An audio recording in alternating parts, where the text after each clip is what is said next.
Comme je l'avais dit à la fin de la dernière vidéo, j'ai pas mal de restes qu'il va falloir que j'utilise.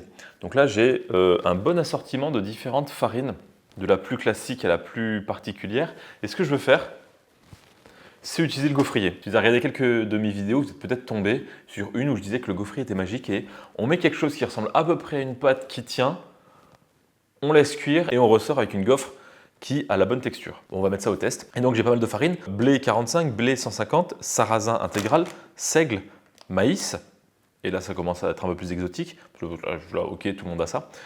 De la farine complète, encore de la farine complète, je ne sais pas pourquoi j'en ai 2 sachets, j'en utiliserai peut-être qu'un seul.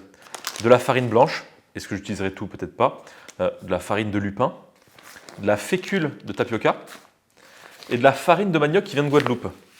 Là c'est pas pareil, là c'est que la fécule, les glucides, vraiment. Là je crois que c'est juste du manioc qui a été écrasé, donc c'est peut-être plus complet ça. De la farine de patate douce, que j'ai déjà utilisée. Et enfin, de la farine de banane plantain. Est-ce que ça se gaufrise?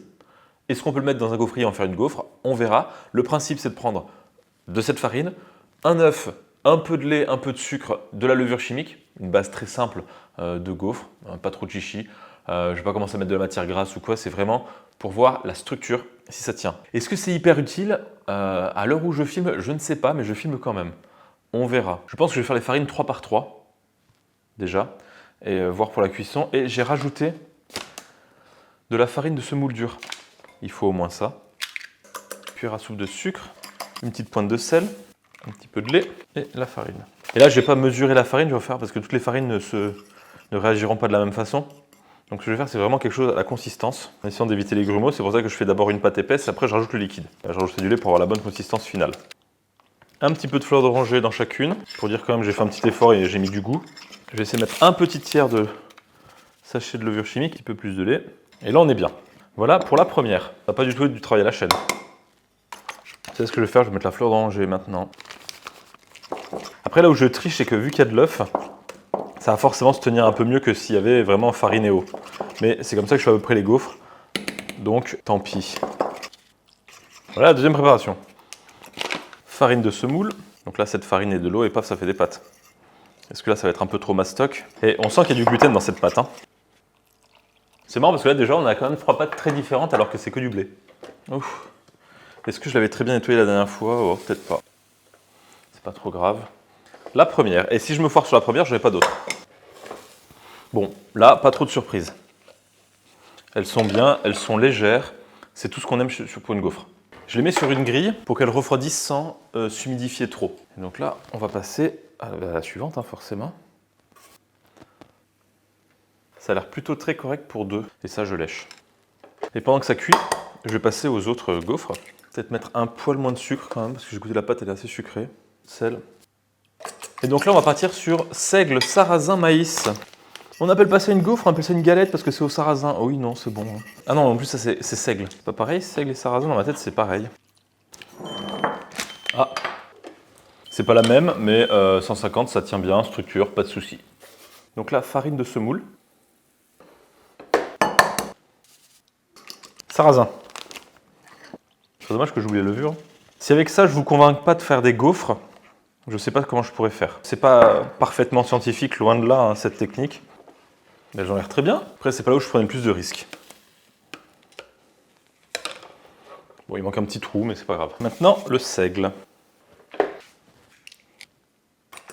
C'est pas de la farine de maïs nixtamalisée, c'est juste de la farine de maïs normale. Plus il y a moyen que le maïs absorbe plus le liquide au bout d'un certain temps.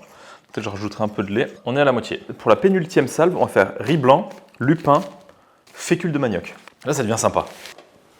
Donc là, le seigle, ça tient très bien. Génial, super structure, pose pas de problème. Le gaufrier est bien réglé, ça part bien, on aime. Sarrasin.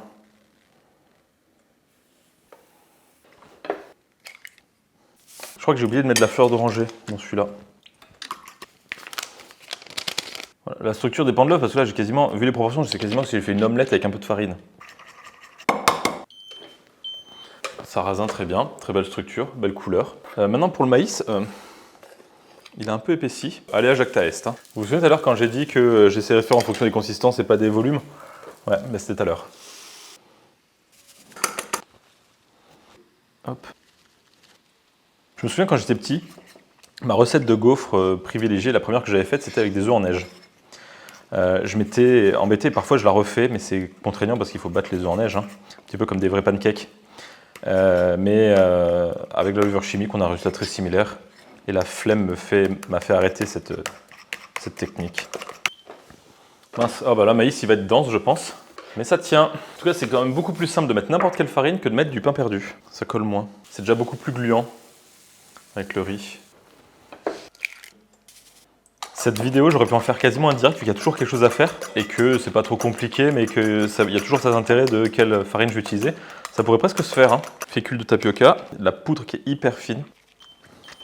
Hop, bon, ça n'a pas gonflé, mais c'est une structure de gaufre. Ah, personne n'a rien vu. Une fois le lupin qui a quelques grumeaux, mais une super couleur, un peu moutarde. Un peu, je ne mettrais pas ça sur moi si je devais m'habiller, mais dans le gaufrier, j'ai pas peur. Genre, t'as peur de m'habiller en moutarde. Cette assiette, vous l'avez déjà vue tout à l'heure. Et donc là, on va partir sur la farine de patate douce, que j'avais déjà utilisée dans une vidéo, et je crois que justement, j'avais fait des gaufres. On sent l'absence de gluten ou d'autres choses qui permettent de lier le tout. Le lupin, bah, ça marche. Et la fécule de tapioca.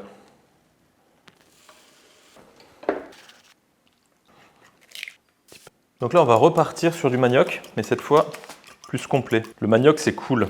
Et si vous voulez voir un peu comment on obtient la farine de manioc, à partir vraiment de la matière première, j'ai fait une petite série sur Koh-Lanta, je ne sais pas si j'en ai déjà parlé 2-3 fois, où dans des conditions Koh-Lanta, on récolte du manioc et on en fait de petites choses, même dans des conditions hors Koh-Lanta. Ça se tient très très bien, mais ça m'a l'air un peu sec. On est parti pour de la patate douce qui a un goût très particulier. C'est un goût de thé au jasmin. Et on va partir sur la dernière. Farine de banane plantain. Déjà que la 12, ça fait beaucoup. Mais si je fais un mélange, c'est de 3 parmi 12, je me souviens plus vraiment de mes cours de maths, c'est une honte. J'avais appris ça, enfin je savais le faire. Ça fait beaucoup de possibilités. Un peu plus fragile, mais ça se tient. Bah, merci à l'œuf, hein. Le manioc entier avec morceaux. Et là, c'est pas des grumeaux que j'ai laissés exprès, c'est vraiment les morceaux en gros, les copeaux de manioc. J'aimerais bien avoir le côté caoutchouteux du manioc qui reste. Oula, la texture est sympa. Bon, je ne veux pas me la péter, mais ça a été assez efficace à faire. Donc là, dernière banane plantain. Il y en a beaucoup, ça va déborder. Ça a clairement le goût du thé vert. Et ça déborde. J'avais réussi à garder le truc propre quasiment jusqu'à la fin. Et bam, le dernier, la catastrophe. Allez, je range un peu et je viens goûter. Nous y voilà. Avec 24 gaufres, 12 farines, il n'y a plus qu'à goûter, sachant qu'il y en a qui visuellement et même texturellement parlant semblent plus intéressantes. Sachant que, non, ça va encore. Si elles se ramollissent, le grille-pain c'est parfait. Et évidemment, j'ai mis la farine à côté de chaque gaufre. Et je vais goûter de manière circulaire. Je crois que ce gaufrier est largement rentabilisé depuis quelques temps. Très largement. La gaufre témoin gagnerait à passer au grille-pain. Et je pense que là, j'en mange beaucoup trop pour goûter les 12. Il me faut un verre d'eau. Là, blé classique, farine complète. Et bien là, comme ça, je préfère. Parce que peut-être là, voilà, encore une fois, j'ai mis beaucoup d'œufs en proportion pour tout ça. Si j'avais dû faire 24 gaufres, jamais j'aurais mis 12 œufs. C'est un peu biaisé, certes, mais on est là pour les protes. C'est moins élastique parce que le gluten rend le truc élastique, donc là, c'est pas plus mal, vu la concentration d'œufs. Il y aurait eu moins d'œufs, toute autre histoire. Peut-être une vidéo V2. Là, très bien, farine complète, ça tient, il n'y a pas de souci, pas trop de surprise non plus. Là, farine de semoule au blé dur, je la trouve meilleure qu'au blé normal. Un peu de mâche quand même, mais peut-être un poil plus dense, mais c'est pas mauvais. Peut-être dense. Je chipote parce que c'est quand même très bon, c'est classique, ça va bien. Un petit quelque chose dessus pour rendre le truc, une petite confiture de fraises, une petite glace au sésame noir, sympa. Évidemment, une glace au sésame noir. Jolie texture, ça se défait facilement. Seigle, il y a un goût de seigle, mais pour une gaufre salée, ça passerait très bien. Il y a ces notes très végétales sur la fin, ça va être cliché, mais là on est sur du thé noir, un petit peu. Je pourrais finir tout ce sachet en faisant des gaufres. Ça passerait bien. Peut-être en salé, pas mettre de sucre et faire pour le cliché. Vous prenez 2 gaufres comme ça, vous faites des croque-monsieur avec jambon, fromage, petit machin, un petit croque-monsieur, soit au grille-pain, soit là-dessus, soit au four. Ça passe bien. Un peu de beurre au-dessus pour remplir les piscines. Jamais trop de beurre. Sarrasin, un peu moins bon que seigle. Un peu plus sec. Pas de problème jusque-là, mais un peu sèche. Voilà, et pareil, dans ces recettes, j'aurais mis du beurre. Ça aurait diminué le côté sec. Celle que je pense qui sera vraiment pas bonne, c'est celle au maïs. Parce qu'elle est dense comme on n'en peut plus. Mais on est entre la polenta sucrée et les arepas. Franchement, on retravaille ça en faisant un petit peu cake avec des petites garnitures sympas, un peu de fromage ou quoi, comme au gaufrier. Ça passerait très bien et finalement, c'est pas si sec, c'est dense. Mais vu que le maïs est assez friable, l'œuf apporte de la tenue. Best of both worlds. Un accent, mais pour saucer en accompagnement ou quelque chose, ça peut être pas mal. Riz blanc, texture qui tient très bien, très neutre dans le bon sens du terme. Il y a un peu plus de tenue, mais on m'aurait dit que c'est une gaufre sans me dire à quoi c'était, j'aurais dit bah banco. Jusqu'à présent, si vous devez faire des recettes sans gluten, partez pas sur des recettes compliquées, faites au gaufrier. Si vous pouvez manger des œufs, aucun souci. Peut-être compléter avec la farine de lupin, peut-être pour une V2, parce que dans la farine de lupin, on dit que ça peut remplacer les œufs. Donc si on met... très friable. Encore une fois, dans le bon sens du terme. Couleur géniale, couleur safran, chelou. Il y a un goût indéniable. Je sais pas s'il y en a qui disent noisette ou quoi, là je sens pas la noisette, ou alors la partie un peu qu'on mange pas, mais peut-être que quelqu'un va me dire en commentaire, mais le lupin ça se mange pas tout seul, c'est beaucoup trop grande quantité. En tout cas, je fais plein de protéines là. Le goût, je dirais que ça a goût au lupin, débrouillez-vous avec. Et là, t'as un petit peu végétal, un petit peu, pas amer, mais si l'amertume est là c'est le côté bon, là c'est le côté pas bon, hein. On doit se trouver peut-être là, on tend vers l'amertume, mais sans que ça soit gênant. Il me reste plus que 4 à goûter. Celle-là, c'est peut-être la pire. Quand elle est sortie, je me suis dit, Donc là, c'est la fécule de manioc. Je vais prendre la pabelle. Ah, il y a ce côté un petit peu caoutchouteux. Si vous avez vu une des premières vidéos que j'avais faites, le gâteau chewing-gum, vous prenez de la fécule de manioc, du lait de coco, du sucre, que des trucs blancs, pour avoir une pâte un peu liquide mais pas trop, un peu plus épaisse qu'une pâte à crêpes, un peu moins qu'une pâte à beignet. C'est l'idée. Vous mettez ça au four, quand ça cuit, ça fait un dôme. Et c'est très caoutchouteux, un peu croustillant au-dessus, un peu poudreux croustillant au-dessus, très croustillant sur les bords. Et vraiment chewing-gum au milieu. Il n'y a pas assez de volume pour que ça soit caoutchouteux et mouillé, humide au milieu. C'est la banane plantain, ça? Oui, ça a l'air, oui, c'est la banane plantain. Je vais garder pour la fin. Je vais prendre la patate douce. Ma préf, pas sec, il y a un goût, des notes presque un petit peu torréfiées. Ça doit être la couleur, mais il y a ces notes un petit peu enrobées de très très loin, un peu chocolat. Ça doit vraiment être la couleur et que j'ai pas de goût. Mais sympa. Au manioc, mais complet, qui n'a pas du tout la même texture que la fécule de manioc. Il y a la texture de coco râpé, un petit peu, genre rocher au coco, version gaufre un peu plus moelleux. Et le goût assez neutre. Et ça a gardé de l'humidité. Et le côté caoutchouteux que je vous disais du manioc avant, bah là il est resté parce qu'il y avait des gros morceaux de manioc. La banane verte, comment ça va? Ouais, c'est ça, hein. Il y a un goût de thé vert, presque matcha. Franchement, on me dit que c'est au matcha, au thé matcha sans voir la couleur. Je me dis bah oui, c'est pas une insulte, mais il y a le côté un petit peu foin du thé vert qui ressort. Ça pourrait très bien se marier avec, bon après je prends pas trop de trucs, mais une petite glace sympa, un petit peu typée agrumes, yuzu, on va partir là-dessus. Avec une petite glace au yuzu, ça aurait été top. Voilà. Très bonne dégustation. Morale de l'histoire.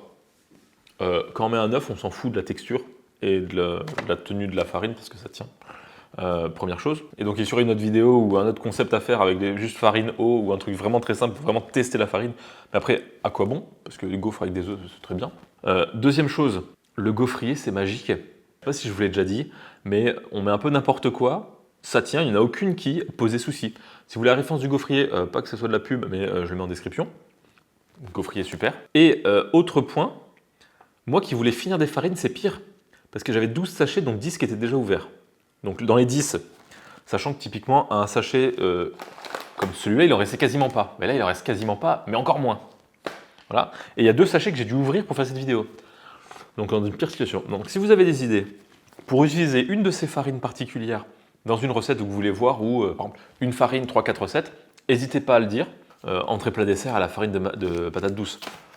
Me demandez pas ça si vous voulez parce que ça va être compliqué et tout, j'ai encore utilisé le gaufrier ou alors... J'ai déjà donné l'idée, il faut trouver autre chose. Voilà. Donc sur ce, faites des gaufres, c'est cool. À très bientôt. Peut-être pour des Reels dans pas longtemps. Ou alors c'est déjà sorti. À voir. Salut.